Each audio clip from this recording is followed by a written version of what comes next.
السلام علیکم. زه سلطان محمد سرور یم. پام وکړئ د ازادۍ رادیو دغو سیمه‌ییزو او نړیوالو خبرونو ته.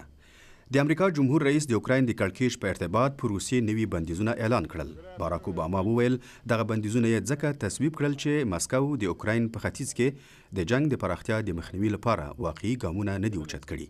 دغه بندیزونه د روسیې د ګازو او نفتو په دولتي کمپنیو، دولتي بانکونو او 5 لویو چارواکو لګول شوي دي.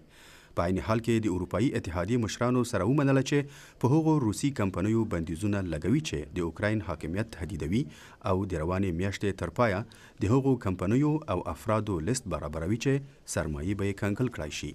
د اروپایي اتحادیې مشرانو دا فیصله هم وکړه چې له اروپایي لویو بانکونو غواړي چې روسیې ته د نویو پورونو ورکول وځنډوي. په تیرو 9 ورځو کې د اسرائیلو او فلسطینیانو د حماس ګوند ترمنځ د توغندیو او هوایي بریدونو د تبادلې په نتیجه کې څه د پاسه 200 فلسطینیان او یو اسرائیلی وژل شوي دي. لسګونو اسرائیلیانو پرون د دغه لومړني اسرائیلي مړي د ویر په مراسمو کې برخه واخیسته.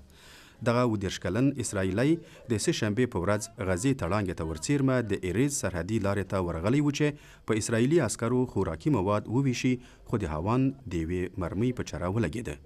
بلخوا په غزې تړانګه کې هغه ټپي شوي فلسطینیان چې عاجلې درملنې ته اړتیا درلوده پرون د اردن د پلازمینې عمان یو روغتون ته واستول شول. د فلسطینیانو جمهور رئیس محمود عباس په روغتون کې د ځینو دغو ټپیانو سره ولیدل. فلسطیني چارواکو وویل د اسرائیلو د توپخانې ډزو د غزې په یو ساحل کې 4 کوچنیان ووژل. دواړو خواو د ملګرو ملتونو د غوښتنې په اساس د بشري اړتیاو لپاره نن 15 ساعته اوربند منلی دی. د سوریې د رژیم مشر بشار الاسد چې په وروستیو انتخاباتو کې بریالی اعلان شو، پرون یې د جمهوریت ریاست د نوې دورې د لوړې مراسم ترسره کړل.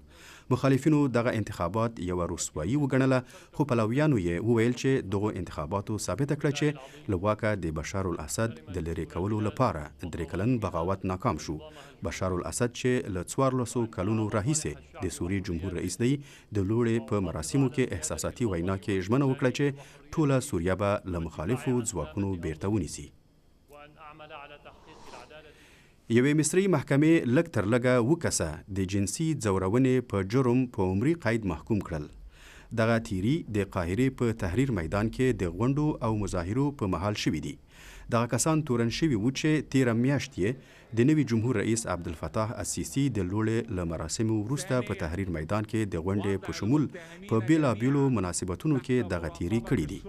په دغو تورونو کې د جنسي تجاوز هڅه، برید او شکنجه شامل وو. د ښځو جنسي ځورونه په مصر کې له مودې راهیسې یوه جدي ستونزه ده، خو دغه ډول بریدونه د پخواني جمهور رئیس حسنی مبارک له لرې کولو وروسته په وروستیو 3 کلونو کې ډیر بېرحمانه او ګڼ شوي دي. او د هالند یوې محکمې فیصله وکړه چې دغه هیواد د هغو 8000 مسلمانانو له جملې څخه چې په 1995 کال کې د بوسنیا د سربرینیتسا ښار کې قتل عام شول د 300 کسانو په وړاندې مسؤلیت لري. د هاګ محکمې حکم وکړ چې حکومت باید د دغو 300 کسانو کورنیو ته فدیه ورکړي.